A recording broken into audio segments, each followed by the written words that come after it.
ঢাকার বাইরে থেকে লোক ভাড়া করে এনে রাজধানীতে মিছিল করছে কার্যক্রম নিষিদ্ধ হওয়া আওয়ামী লীগ। এমন অভিযোগে গেল 10 মাসে রাজধানীর বিভিন্ন স্থান থেকে দলটির ঝটিকা মিছিল থেকে 3,000-এর বেশি নেতাকর্মীকে গ্রেপ্তার করেছে পুলিশ। এসব তথ্য জানিয়ে সংবাদ সম্মেলনে আশঙ্কা প্রকাশ করা হয় জাতীয় নির্বাচন ঘিরে অপতৎপরতা বৃদ্ধির। শুক্রবার সকাল কার্যক্রম নিষিদ্ধ আওয়ামী লীগ ও তার সহযোগী সংগঠনের নেতাকর্মীদের এই ঝটিকা মিছিল। খুব কম সময় স্থায়ী হওয়া এই মিছিলে অংশ নেয় হাতে গোনা কয়েকজন। সংবাদ সম্মেলনে পুলিশ জানায়, টাকার বিনিময়ে ঢাকার বাইরে থেকে আসে এসব নেতাকর্মী। দেশ বিদেশ থেকে দেয়া হচ্ছে তাদের অর্থের যোগান।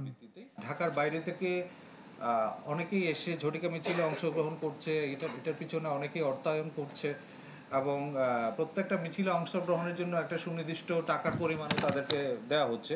ফিনলে ইংলিশ ব্রেকফাস্ট, যার কড়া স্বাদ আর সতেজ সুবাস দেয় চুমুকে চমৎকার একটা দিন।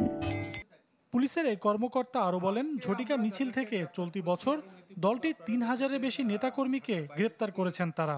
শঙ্কা প্রকাশ করেন জাতীয় নির্বাচন ঘিরে অপতৎপরতা বৃদ্ধির। এই পর্যন্ত এই বছরের একটা হিসাবে আমি আনুমানিক আমার 3,000-এর মতো হবে। তবে আমরা যে গ্রেফতারগুলো করছি এটা অবশ্যই ঝটিকা মিছিলে যারা জড়িত আছে সেই মিছিলে সরাসরি অংশগ্রহণের অভিযোগে তাদেরকে গ্রেফতার করা হয়েছে এবং মিছিলের ঘটনাস্থল থেকে করা হয়েছে। নির্বাচন উপলক্ষে রাজনৈতিক তৎপরতা একটু বাড়বে, এটাই স্বাভাবিক।